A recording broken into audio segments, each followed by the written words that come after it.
തനിക്ക് പകരം മറ്റൊരാൾ അതത്ര എളുപ്പമല്ല. വില്ലൻ സിനിമയിൽ സിദ്ദിഖ് പറയുന്ന ഡയലോഗ് കോഹ്ലിയേക്കാൾ യോജിക്കുന്ന ഒരാൾ ഏകദിന ക്രിക്കറ്റിൽ വേറെ ഉണ്ടാകാൻ സാധ്യതയില്ല. ഏകദിന ക്രിക്കറ്റിൽ നിന്ന് കോഹ്ലി എന്ന് വിരമിക്കുന്നോ അന്ന് അയാളുടെ യഥാർത്ഥ മൂല്യം ഫാൻ ഫൈറ്റ് നടത്തുന്ന ആളുകൾക്ക് മനസ്സിലാവുകയുള്ളൂ. കണ്ണില്ലാതാവുമ്പോഴല്ലേ കണ്ണിന്റെ വിലയറിയൂ എന്ന് പറയുന്ന പോലെ.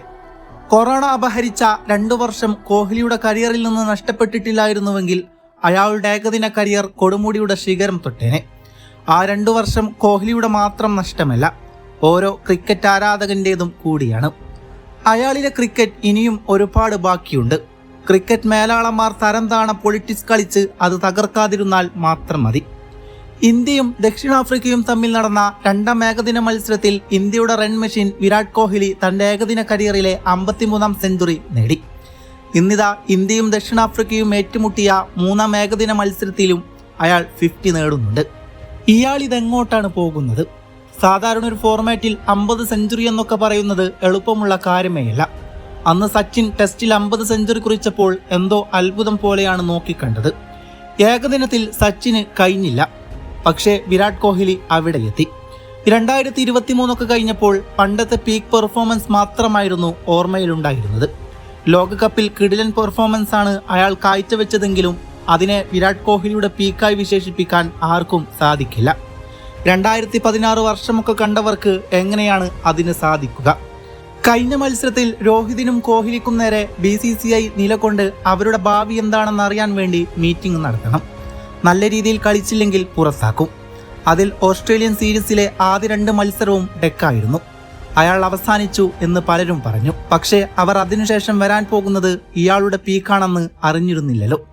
അതിന്റെ ട്രെയിലർ 3ാം ഏകദിനത്തിൽ കണ്ടതായിരുന്നു. ഇന്നിതാ ദക്ഷിണാഫ്രിക്കയ്ക്കെതിരെയുള്ള 3 ഏകദിന മത്സരത്തിലും അയാൾ തന്റെ വെടിക്കെട്ട് പെർഫോമൻസ് ആണ് പുറത്തെടുത്തത്. 2 ഏകദിന മത്സരത്തിൽ അയാൾ സെഞ്ചുറികൾ പൂർത്തിയാക്കിയപ്പോൾ ഇന്നിതാ ഈ 3ാം ഏകദിന മത്സരത്തിൽ 50യും അടിച്ചിരിക്കുന്നു. 1ാം ഏകദിനത്തിൽ സെഞ്ചുറി അടിച്ചപ്പോൾ ഇനി എത്ര കാത്തിരിക്കേണ്ടി വരും എന്നൊരു ചിന്തയായിരുന്നു മനസ്സിലുണ്ടായിരുന്നത്. പക്ഷേ ആകെ കാത്തിരിക്കേണ്ടി വന്നത് 2 ദിവസമായിരുന്നു. അയാൾ വീണ്ടും തന്റെ കഴിവ് കാണിച്ചു. വെറും 90 പന്തിൽ സെഞ്ചുറി അടിക്കുന്നു. ക്ലാസിക് ഷോട്ടുകൾ കൊണ്ട് നിറഞ്ഞ ഒരു ഇന്നിങ്സ് ആയിരുന്നു. രോമാഞ്ചം എന്നല്ലാതെ മറ്റെന്ത് പറയാനാണ്? ഇപ്പോൾ അയാൾക്ക് 53 ഏകദിന സെഞ്ചുറികളുണ്ട്. ടെസ്റ്റിൽ 30 എണ്ണവും T20യിൽ 1 എണ്ണവും, ആകെ 84.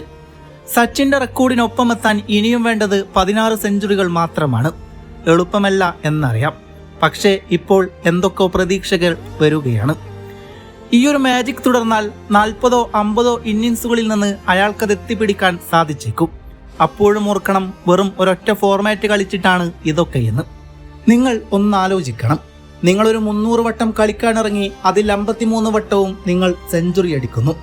പകുതിയോളം സമയവും 50 എങ്കിലും അടിക്കുന്നു. എത്ര ലെജൻഡറി ലെവലായിരിക്കും അത്? ഒന്നേ പറയാനുള്ളൂ, രാജാവെന്നുള്ള പേരിന് അടിവരയിട്ട വിരാട് കോഹ്ലിയുടെ സിംഹാരത്താണ്ഡവം. ഒന്നേ പറയാനുള്ളൂ, രാജാവെന്നുള്ള പേരിന് അടിവരയിട്ട വിരാട് കോഹ്ലിയുടെ സംഹാരതാണ്ഡവം. അയാൾ തുടരും.